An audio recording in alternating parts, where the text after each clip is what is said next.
Production linked incentive scheme. Global manufacturers ని మన దేశానికి రప్పించుకోవడానికి మన గవర్నమెంట్ ఇస్తున్న ఇన్సెంటివ్ అది. మనకు ఉద్యోగాలు రావాలి. మీరు ఏ కంపెనీ అయినా అవ్వండి, Apple, Samsung, Dell, Microsoft, Kia, Mercedes, అవి కార్లైనా, సెల్ ఫోన్లైనా, ఏ ప్రొడక్షన్ అయినా మీకు మేము క్యాష్ బ్యాక్ ఇస్తాం. ఈ క్యాష్ బ్యాక్ యాప్స్ ఉంటాయి కదా, మీరు ఎంత కొంటే అంత డబ్బులు సంపాదించగలుగుతారు అన్నట్టు. మీరు ఎంత మ్యానుఫ్యాక్చర్ చేస్తే, మీరు మా దేశానికి వచ్చి మా గడ్డ మీద ఎంత మ్యానుఫ్యాక్చర్ చేస్తే అంత లాభపడతారు అనే స్కీమే ఇది. మీకు చిన్న ఎగ్జాంపుల్ ఇస్తాను నేను. యాపిల్ కంపెనీ వచ్చింది మన దగ్గరకు వచ్చి ఒక ప్లాంట్ పెట్టింది. సపోజ్ 2024లో యాపిల్ ఇండియాలో ఎంత మ్యానుఫ్యాక్చర్ చేసిందో దానికన్నా 2025లో ఎక్కువ చేస్తే, ఒక 1000 కోట్లు ఎక్కువ చేస్తే, వాళ్ళు ఇక్కడ మ్యానుఫ్యాక్చర్ చేయడం వల్ల మనకి ఏవైతే డబ్బులు మిగులుతాయో అవి చాలా ఛానల్స్ నుంచి వస్తుంటాయి. వాళ్ళు ఇక్కడ మన గడ్డ మీద చేస్తున్న మ్యానుఫ్యాక్చరింగ్ వల్ల మనం కలెక్ట్ చేస్తున్న జిఎస్టీ నుంచి ఫారెన్ డైరెక్ట్ ఇన్వెస్ట్మెంట్స్ వరకు. అంతెందుకు, తమిళనాడులో ఫాక్స్కాన్ రాబోతుంది. ఫాక్స్కాన్కి యాపిల్కి చాలా దగ్గర సంబంధం ఉంది. ఇందులో వాడే చిప్స్ ఆ కంపెనీ నుంచే వస్తాయి అనుకుందాం. ఇప్పుడు ఈ ఫాక్స్కాన్ ప్లాంట్ వెల్లూరులో కానీ, హోసూరులో కానీ, కృష్ణగిరిలో కానీ, లేదా మన మధురైలో కానీ వచ్చింది అనుకోండి, అక్కడ ఎన్ని ఉద్యోగాలు క్రియేట్ అవుతాయి, మన దేశానికి లాభమే కదా. సో ఆ లాభాల నుంచి మొత్తం మనమే తినేయకుండా ఆ కంపెనీ, ఆ యాపిల్ వచ్చి ఇక్కడ పెడుతుంది కాబట్టి వాళ్ళకి క్యాష్ బ్యాక్ లాంటి డబ్బులు మనం ఇస్తున్నాం. ఆబ్వియస్లీ అది వాళ్ళకి నచ్చింది కాబట్టి వాళ్ళు పెడుతున్నారు. ఇక్కడ మధ్యలో ట్రంప్ సందట్లో సడేమియాలా దూరి మీరు ఎక్కడ ఎందుకు పెడతారు, మీరు ఇండియాలో ఎందుకు చేస్తారు? And I had a little problem with Tim Cook yesterday, coming in with $500 billion, but now I hear you're building all over India. I don't want you building in India. అది కామన్ సెన్స్. చైనాలో, ఇండియాలో population ఎక్కువ ఉంది, జనాభా ఎక్కువ ఉంటే human resource cost తగ్గుతుంది. అదే పని అమెరికాలో 100 రూపాయలు చేస్తే చైనా వాడు 10 రూపాయలు చేయొచ్చు, ఇండియాలో 11-12 చేయొచ్చు. బట్ చైనాతో అమెరికాకి ఎప్పుడైనా యుద్ధం రావచ్చు కాబట్టి, ఒకటి తల మీద ఒకటి బండరైతే కొట్టుకోవచ్చు కాబట్టి ప్రస్తుతానికి మేము ఇండియాలో వచ్చి పెడతాం అనుకున్నారు వాళ్ళు. దానికి ఆనకట్ట వేస్తూ మళ్ళీ చైనాలో పెట్టద్దన్నా అంటే ఇండియాలో పెడతారని కాదు. అప్పుడు ఒక ఐఫోన్ 3 నుంచి 5 లక్షలు ఉంటుంది. నేను అనేది ఎంట్రీ లెవెల్, అంత కాస్ట్ మ్యానుఫ్యాక్చరింగ్ ఉంటుంది అక్కడ. మీరు ఏదైనా, మీరు జస్ట్ అమెరికాకి వెళ్ళి నిత్యావసర వస్తువులు $1 to రూపీ కన్వర్ట్ చేసి చూడండి ఒకసారి. మీరు అలా కన్వర్ట్ చేయకూడదు, but just as an example నేను చెప్తున్నా. అక్కడ ఏదైనా ఒక వ్యక్తి బ్రతకాలంటే క్యాబ్ డ్రైవర్ నుంచి $5,000 నుంచి $10,000 సంపాదించాలి. వాళ్ళు $10కి $20కి ఎందుకు పని చేస్తారు? పని చేయరు. అందుకోసం వద్దాం అనుకుంది, అందుకే ఇండియాలో పెడుతుంది. చాలా మంది ఏమనుకున్నారు, ట్రంప్ చెప్పగానే ఆయన ఒక డిక్టేటర్ లాగా, ఆయన ఇట్లా ఆదేశం ఇచ్చాడు, వేలు చూపించి అమ్మో అని టిమ్ కుక్ భయపడి ఇండియాలో పెట్టిన స్థావరాలు ప్లగ్లు పీకేస్తాడు ఆయన, కొత్త ఇన్వెస్ట్మెంట్ ఇండియాకి రావు అనుకుంటే అది అవ్వకపోగా దానికి అదనంగా ఎక్స్ట్రా ఇన్వెస్ట్మెంట్ పెట్టడానికి వచ్చారు ఇవాళ వాళ్ళు ఇండియాలో. ట్రంప్ చెప్పిన వారం తిరగకుండానే. That is the power of capitalism. నువ్వు నేను చెప్పిన మాటలు కాదు, ఈ దేశం ఆ దేశం మాట్లాడిన మాటలు కాదు, ఈ లీడర్ ఆ లీడర్ మాట్లాడిన మాటలు కావు. డబ్బు ఎక్కడ ఎక్కువ మిగిలితే ఏ కంపెనీ అయినా అక్కడికి వెళ్తుంది. ప్రస్తుతానికి అలాగే ఇండియాకి వచ్చింది.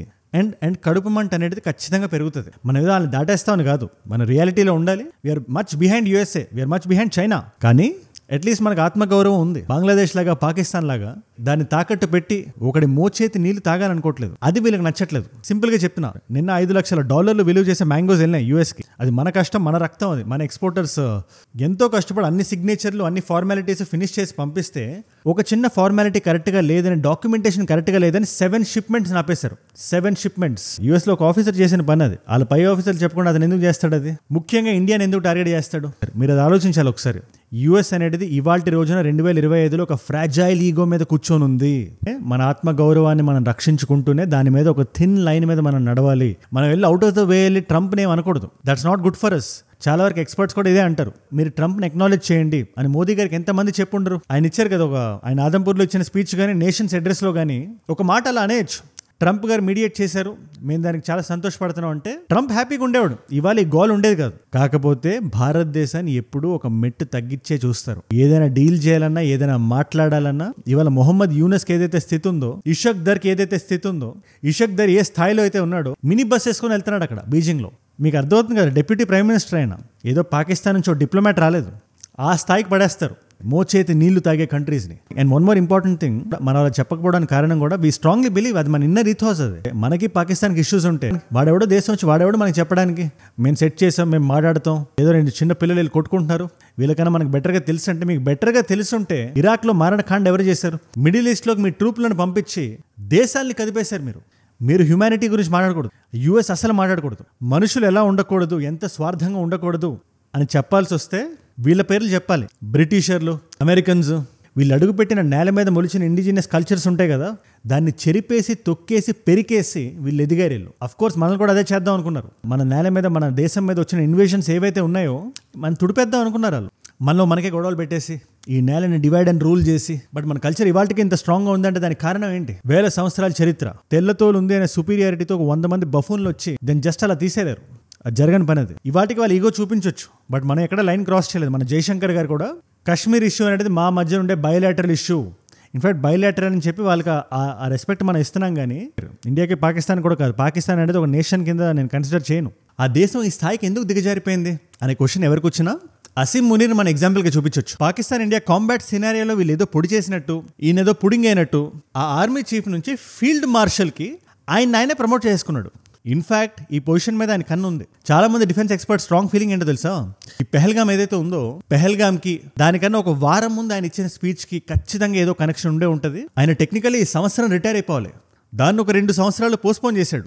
ఏవని, ఈ రాజ్యాంగంలో అమెండ్మెంట్లు అవి చేసి అక్కడితో కూడా ఆకలి తీరినట్లేదు, ప్లాన్ వేసి స్కీమ్ వేసి స్కెచ్ చేసి రెచ్చగొట్టే లాంటి speech out of nowhere. India Pakistan రెండు ఒక దేశాలు కాదు, మన మూలాలు డిఫరెంట్, మన ఫోర్ ఫాదర్స్ నమ్మింది 2 నేషన్ థియరీ అని ఏది పడితే అది మాట్లాడి మనం పట్టించుకొని పాకిస్తాన్ మీద మన దృష్టి వచ్చేలా చేసి అక్కడ దాకుండా పెహల్గాం సంఘటన జరిగిన తర్వాత ఓన్లీ ఉగ్రవాదుల ఇన్ఫ్రాని మనం కొడితే మన సివిలియన్స్ ఎక్కడెక్కడైతే ఉంటామో అది చూసి పూంచ్లో కానీ అమృత్సర్లో గోల్డెన్ టెంపుల్ కొడదాం అనుకున్నారు, ఢిల్లీని కొడదాం అనుకున్నారు. వాళ్ళు మన పతనాన్ని కోరుకున్నారు. మనం తిరిగి రిటాలియేట్ అయితే మనకేదో యుద్ధోన్మాదం ఉన్నట్టు, యుద్ధం కావాలని మనం అడుగుతున్నట్టు ప్రపంచ మీడియా మొత్తానికి ప్రచురించారు. సో ఎవడో వచ్చి సెట్ చేసేస్తాం, కాశ్మీర్లో ఈ ముక్క మీకు ఆ ముక్క మాకు అంటే అది జరగదు అన్నట్టు మన లీడర్స్ మాట్లాడారు. దానికైనా ఈగో హట్ అయింది అంతే. ఏదో రేడియేషన్ సరిగ్గా జరగలేదు మ్యాంగోస్కి, PPQ 203 ఫామ్ సరిగ్గా లేదని చెప్పి $5 లక్షల మ్యాంగోస్ని కాల్చేశారు ఇవాళ. అవి కాలుతుంటే ఆ ఈగోనే కనబడుతుంది నాకు. భారతదేశానికి అఫ్ కోర్స్ మనం ఎంతో ఎక్స్పోర్ట్ చేస్తుంటాం, టన్నుల్లో ఎక్స్పోర్ట్ చేస్తుంటాం మన మ్యాంగోస్. కాకపోతే ఆ సరుకు ఏదైతే ఉందో మన నేల మీద పెరిగిన సరుకు కదా, అందుకే ఇక్కడ లోపల చివుక్కుమంటది. ఆహారాన్ని ఎవరు వేస్ట్ చేయకూడదు. వాళ్ళ స్కెచ్లు వాళ్ళ ప్లాన్లు వాళ్ళకు ఉంటాయి, లాస్ట్ మినిట్లో వస్తారు. ట్రేడ్ డీల్ ఇంకా సైన్ అవ్వలేదు, వాళ్ళు చెప్పేసుకుంటారు ఇండియా 0 టారిఫ్లు అని చెప్పి. రేపు పొద్దున్న ఏమవుతుందో మనకు తెలీదు.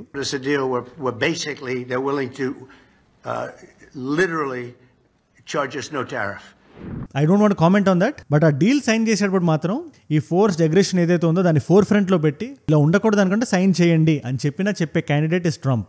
I have a very strong feeling. అందుకని ఇలాంటి టైంలో మనందరూ కలిసి ఉండడం ఇంపార్టెంట్. దేశంలో వేరియడ్ ఐడియాలజీస్ ఉండాలి. కాంగ్రెస్ ని క్వశ్చన్ చేయాలి, బీజేపీని ఇంకా క్వశ్చన్ చేయాలి. రూలింగ్ లో ఉంది బీజేపీ, సెంటర్ లో గవర్నింగ్ పార్టీ బీజేపీ. ఆ పార్టీని క్వశ్చన్ చేయకపోతే ఎలా? బట్ క్వశ్చన్ అంటూ మనం చేయాలంటే దేశం అంటూ ఉండాలి. దేశం అంటూ ఉండాలంటే దేశ సమగ్రతకి భంగం కలిగినప్పుడు మాత్రం దాంట్లో డిబేట్లు ఉండకూడదు. వేరే దేశం మన గురించి మాట్లాడడానికి మనం ఆయుధాలు అవ్వకూడదు. ఇల్లీగల్ ఇమిగ్రేషన్ అనేది నేషనల్ ఇష్యూ, అది స్టేట్ ఇష్యూ కాదు, 2 పార్టీల మధ్యలో ఇష్యూ కాదు అది. ఇవాళ టీఎంసీ ఎందుకు అది షివర్ అయిపోతుంది?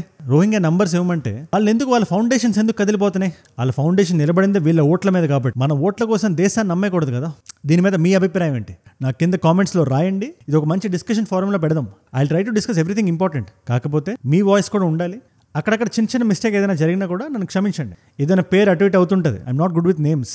ఏదో ఒక సంవత్సరం ఇటో అటో ఉంటుంటుంది, బట్ అదే నా స్టైల్. అండ్ ఇలాంటి వీడియో ప్రపంచం మొత్తాన్ని టచ్ చేస్తూ, అండ్ ఇలాంటి వీడియో నా సైడ్ నుంచి మీకు రోజుకి ఒకటి వస్తుంది. ఎవ్రీ సింగిల్ డే ఒక బ్రాడర్ పర్స్పెక్టివ్ మీ ముందు పెట్టేస్తా. అందరికీ అర్థమయ్యే భాషలో ఒక 15-20 నిమిషాలు వీడియో చేసి మీలో చాలా మంది చూస్తున్నారు, ఒక నాలెడ్జ్ పిల్ల కన్జ్యూమ్ చేస్తున్నారు. Thank you so much for that. కొత్త వాళ్ళు ఎవరున్నా సరే మీ వల్ల కొత్త వాళ్ళకి రీచ్ అవుతుంది.